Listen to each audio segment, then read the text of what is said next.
welcome everybody to Drum Education Live, episode 87. Please subscribe, because then you're not going to miss any episodes and all the exciting guests that we have. And today we have the brilliant Ramon and Alex with us today. Thank you. Thank you. It's a pleasure. So I'm going to kick it off with the question we ask most people, which is about education. What do you think is missing from drum education today? Alex, you can go first, please. Oh, well, this is a multi-tiered question, but I will start with saying that when I was young, back when dinosaurs roamed the earth, that's his time. He thinks he's old, but he's not. I can tell he's not. Yeah. He doesn't have any gray hair. Look at Ramon's beard. Look at Ramon's beard. Yeah, that's 47. Okay, fine. I'm still the oldest. I'm still the oldest. Doesn't matter what happens. I'm always the oldest. So back then, there was a lot more mentorship, and I feel, for example, my mentor was Jonathan Mover, who used to own Skyline Studios, who played with Joe Satriani, with Aretha Franklin. So he was really kind of took me under his wing and taught me a lot of things through, really hands-on. I would go to gigs with him. I would go to his recording studio. He would throw me through the ringer, and I'd get berated and certainly yelled at. But the thing was, there was that mentorship component where you really had someone to look up to who taught you the growing process. And really, that type of experience was invaluable. And a lot of the jazz greats had that too.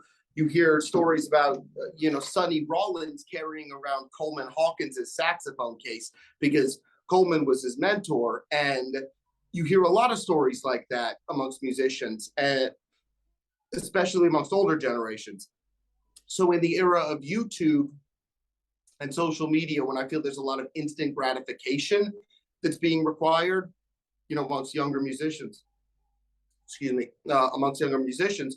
you therefore get a lot more of this sort of learning licks or learning videos rather than the same kind of growing experience that I feel that we had when we were younger.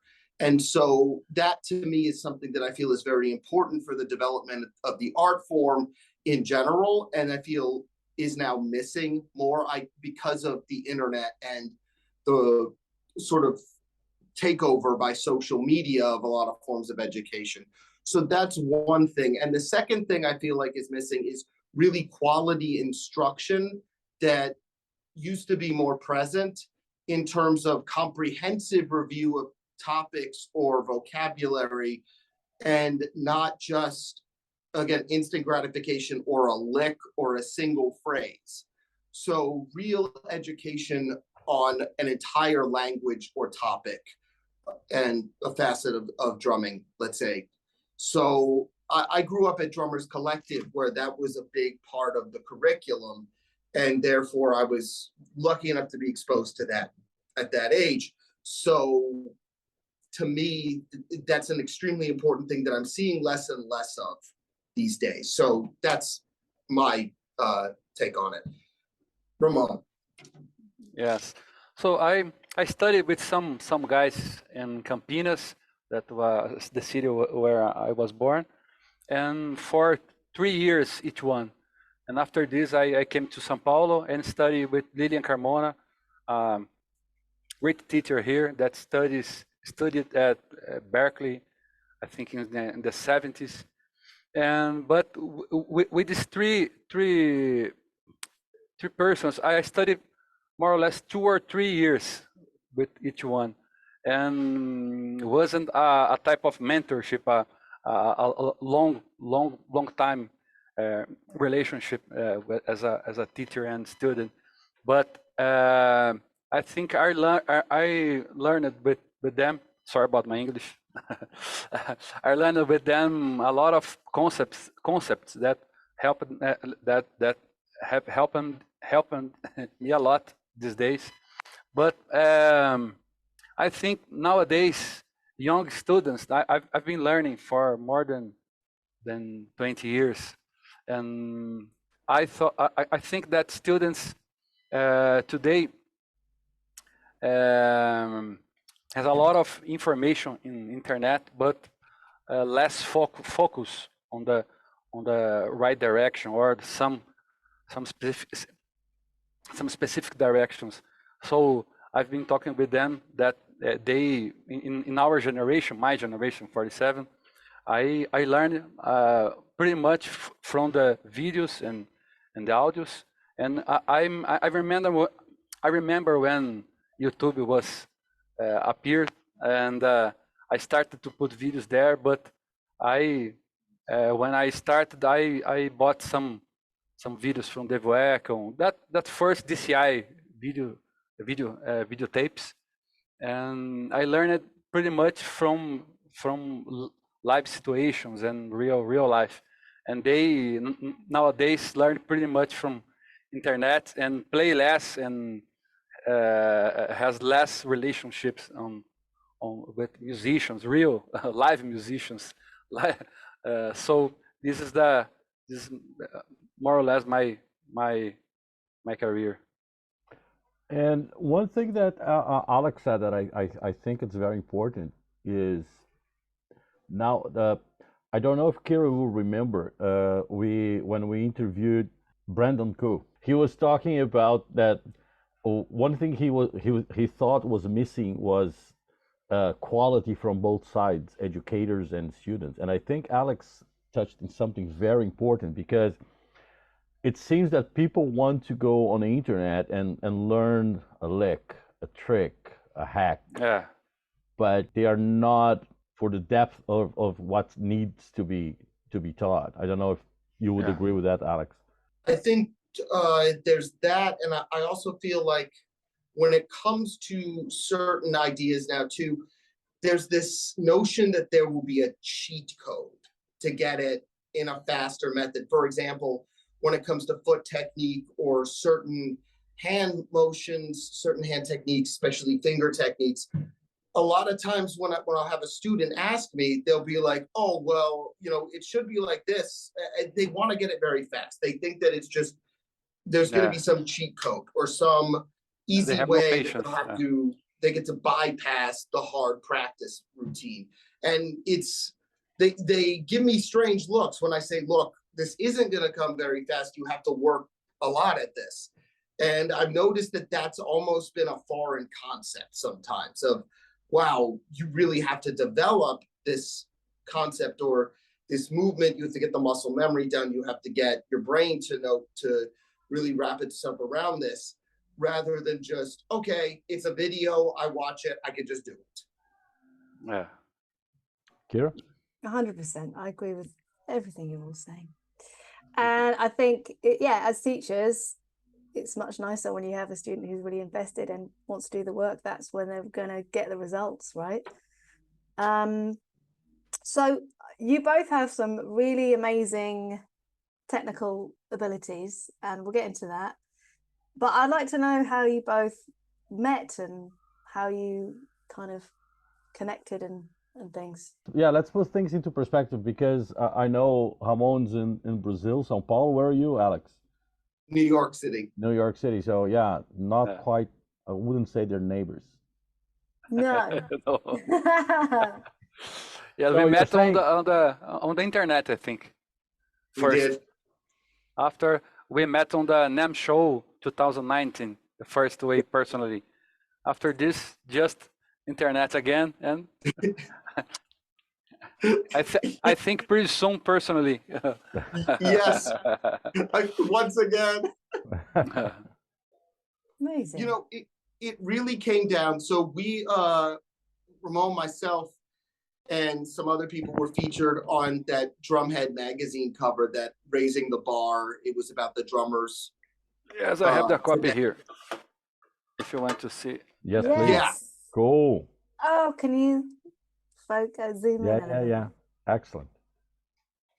So so we were featured on that together, and really the three that struck up a friendship were, and the lasting one were Ramon, myself, and Yoni Madar, Yeah.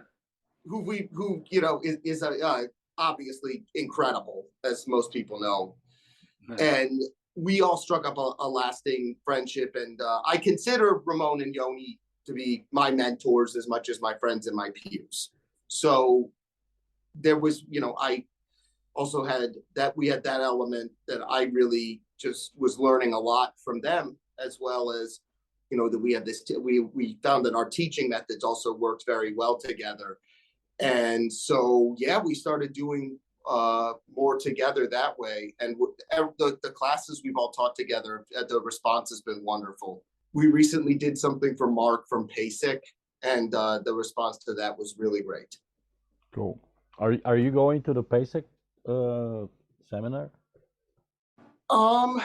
I think so. I'm gonna try. It just depends on if I'm on tour or not. Okay. No, I thought there would be some sort of an invitation from the PAS for you guys to do what you did already. Well, I participate on last year's PASIC online, because I sent the application in 2019, and they invited me to be there, but because the pandemic, I had no financial capacity to be there. But so I participate online last year. I recorded a lesson and sent him. And I tried again for this year, but 2 years consecutively, I think it's not possible. But I'm trying again. I will try again. Yeah, same. I mean, I know that PASIC has been super backed up right now from everybody from past years, especially with COVID, when they canceled 2 of them. So I know there's been some issues with that. But a big thing I think for me is getting the book we've been working on out. And I think that'll have a really, I feel like that'll be really good to support from a teaching perspective that way. Exactly. So talking about that, what is the book about? Ramon's doing the first section, so I'll let him start.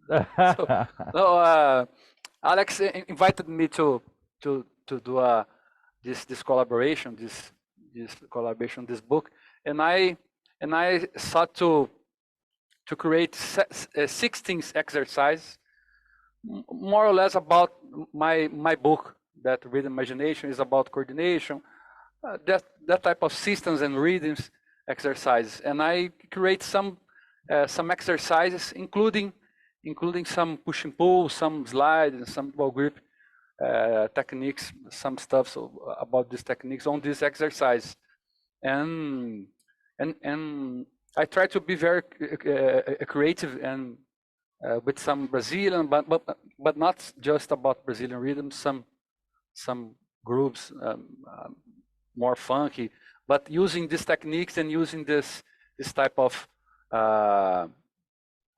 study of readings and systems and readings. And this was my part, but crazy Alex created a lot of really complicated stuff, but amazing. Yeah, my part was I wanted to, because one of the ways I loved how when Ramon, Yoni, and I have all taught together, our methods they overlap, and then they'll diverge, and then they'll come back together in that sort of a way. So I think that I wanted to kind of come from where his ideas were in terms of using these extended techniques in a more musical setting than I think I've seen before. And then, but my interpretation of that, sort of my ideas, and then crossing it back, we could take Ramon's ideas and use some of my techniques or my ideas over them. So therefore, between all the advanced push and pull, dual grip, slide stuff, then you would have my stuff. I think there are a dozen lifetimes worth of material in this book alone, in terms of just how much material there is to master, but also all the different facets of it, the polyrhythmic facets of it, the technical facets of it, the time. There's so much there, and I just think there's an infinite possibility within these pages. Cool. Excellent. I look Yeah. forward to reading that when it's done. So I've got a few questions for you, like a question each maybe about different things, and then some joint stuff. So for you, Alex, I'm liking your double pedal videos that you're doing. Thank you. And this might be a really dumb question, but I'm going to ask it. What's your opinion on a double pedal compared to having two bass drums? Do you ever think you can get the same reaction from a double pedal as you can from two bass drums? And what pedal is that? And how do you overcome any differences? It's a bit of a massive question, but hopefully you get what I'm talking about. No, absolutely. So while I do think two bass drums, you do get a different feel, and obviously, you know, it's a different response, different reaction. However, the part of me that is also just lazy does not like carrying two bass drums around. So especially in New York, when you're taking your gear on the subway and stuff like that, just carrying a double pedal is bad enough as is. So I learned to kind of love the double pedal that way. The closest that I've seen to identical are at least well, in my opinion, from Trick Pedals, who I endorse.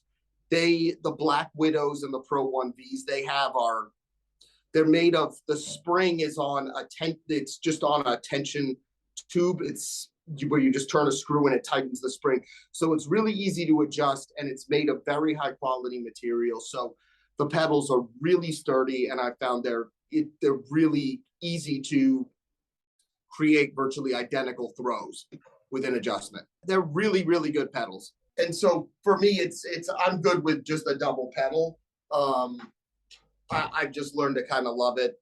The tricks work really well, but at the same time, I think it just also comes from me just not wanting to lift two bass drums a lot of the time, which it saves my back in the long term.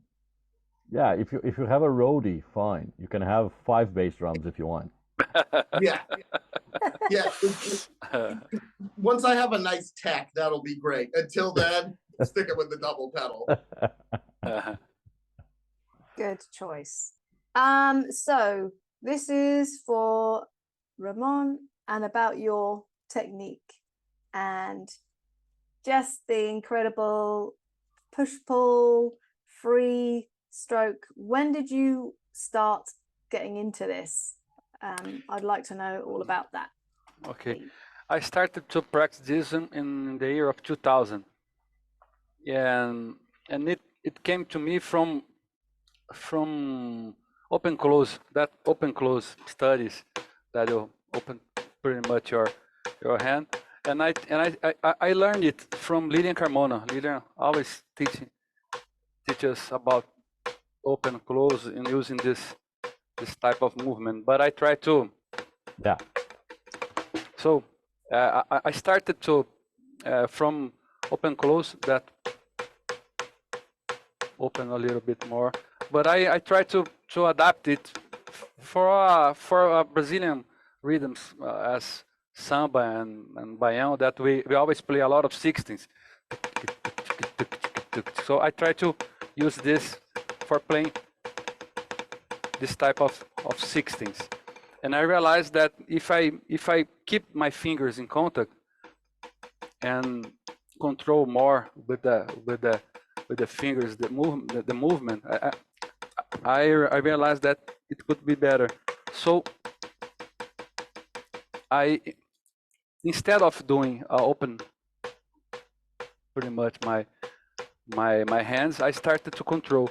And after this, I think 3 or 4 years after I started, a guy came to me and say, Ramon, did you saw that crazy Swiss drummer, that Jojo Meyer? Oh, and I didn't watch him, and I prefer to don't see him. I thought he must be a genius, and let him far from him, and let's start to practice in my way, and I realized that it was good because I think I developed a different way of using this push and pull and using some taps and applying in a different musical way. So of course, Jojo is a genius, amazing. I love him, his playing, his music. But I start with this single push and pull stroke as I'm called. So after this, I start to put some accents and some adaptations from Moeller, from other techniques. And by the way, let me show this in a second. I'm finishing, and at the same time of our book, mine and the Alex, I'm finishing this. But this is just the cover, and some parts are ready. Now I'm translating to English, and will be my second rhythm imagination book, but just about push and pull. I think in 2 months I will release this. Cool. But in this book I apply a lot of classical concepts and rudiments and some accents and some articulation, some tap notes and a lot of different exercise. But it came to me I started in the year of 2000. So 22 years this year practicing this. I think today I'm playing better and could apply very comfortable in a very comfortable way in the music that I used to play, Brazilian, jazz, pop, not too much heavy, but of course there's a range of volume. This technique can it's pretty much different. Play all the movement and just with the hands, but I think in a medium to low volumes, it's very interesting to mix with the other classical techniques. And then a question that goes back to the first question of this podcast. This is a technique that the person doesn't learn in a month or two. It takes yeah. It takes years. So my question is, how many of your students have you showed this technique and they actually follow through and try? I know one of them, but that actually took it the distance to learn, and how many said, yeah, it's not for me. Yeah. I think the majority gave up and fuck this technique. I will use the classical one, but there's a lot of interesting, mainly from foreigner guys, not pretty much in Brazil. In Brazil, there's a lot of people that play very fast and very tasty 16 notes on samba, comping, Celso de Almeida, Edu Ribeiro, a lot of them playing a lot of tick, tick, tick, tick, tick, but each one in a different way. And I started to use this, but as a tool for drum solos, for every musical situation, not just for Brazilian. So and I developed a lot of these exercises in this book and in our book, in the book with Alex, that could improve and create different textures and different musical situations. I need to go back to it. Just a little question. Okay. Do you ever get any tension or like discomfort in your thumb? Yes, in the beginning, let me change again the camera. I think it could be better. In the beginning, I started to put pretty much tension on this for develop this movement, but I think that with time I could develop some soft touch here, and of course all my fingers are in contact with the drumstick, but it's not too much articulated as this when on thumb. Just when I use some tapping note.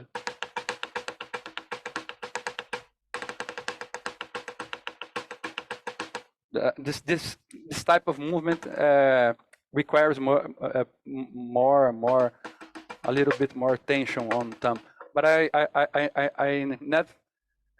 never had some tendinitis. But in the beginning, when I start to practice this a lot, you feel a little pain here. But just stop, relax, and try the other hands and give a break and not force too much beyond the limit of pain.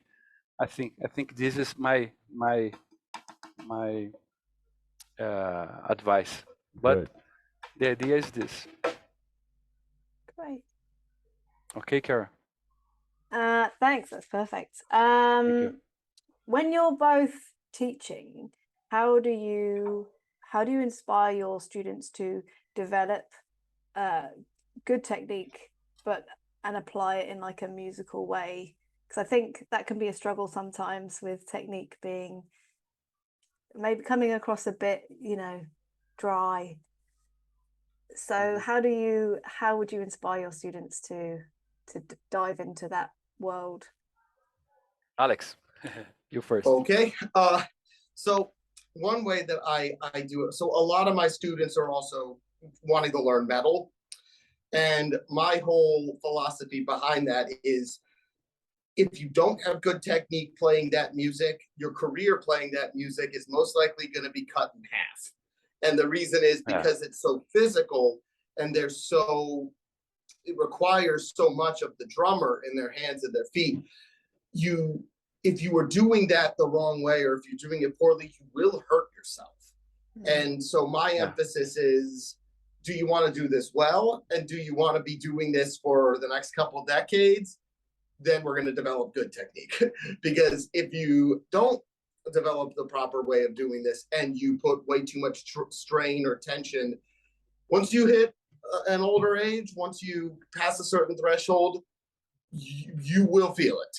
And I struggled with it a few times when I was trying to push through certain thresholds or barriers, and luckily I addressed those problems on my own, and I try to now impart that to my students, so that I went through that, and it was terrifying. I thought there were certain times when I really messed my hand and my elbow up at one point, but luckily that was something I was able to remedy. And so I stress to my students that to sustain a career doing this, you are like an athlete, and you need to treat yourself as such, and having good form is essential that way.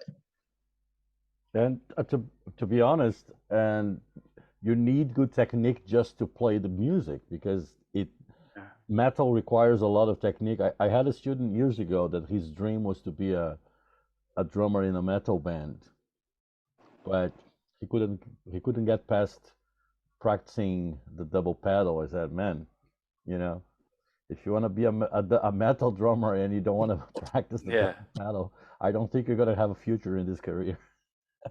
Yes, for sure, for sure. In my point of view, I didn't learn metal, of course. Here, I teach about double bass. I have a double pedal here, and I use, but more for phrasing, more for this, and some type of groups, not extremely as Alex and this type of metal thing. But I try to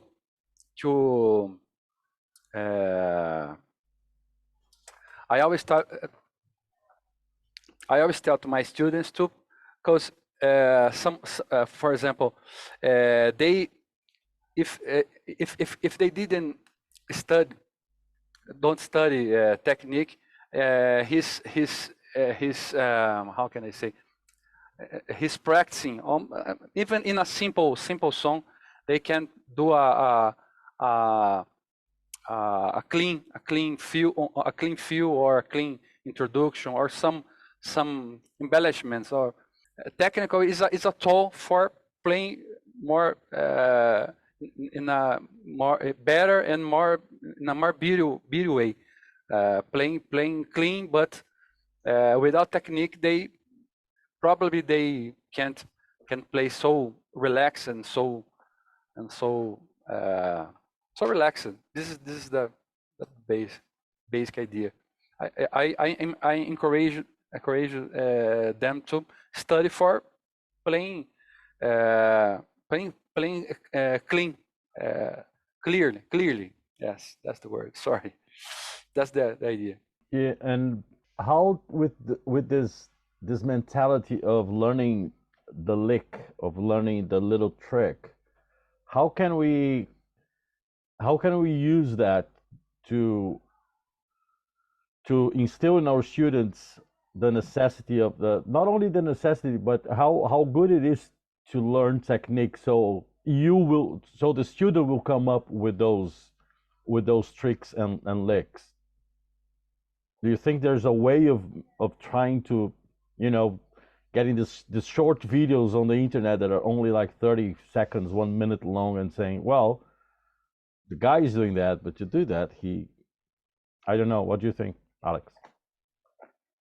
So my whole thing with that is when someone's trying to learn a lick or a phrase, or that's one trick, as you described, I always say, you know what would make this sound a lot better? If you had good technique and you were doing it.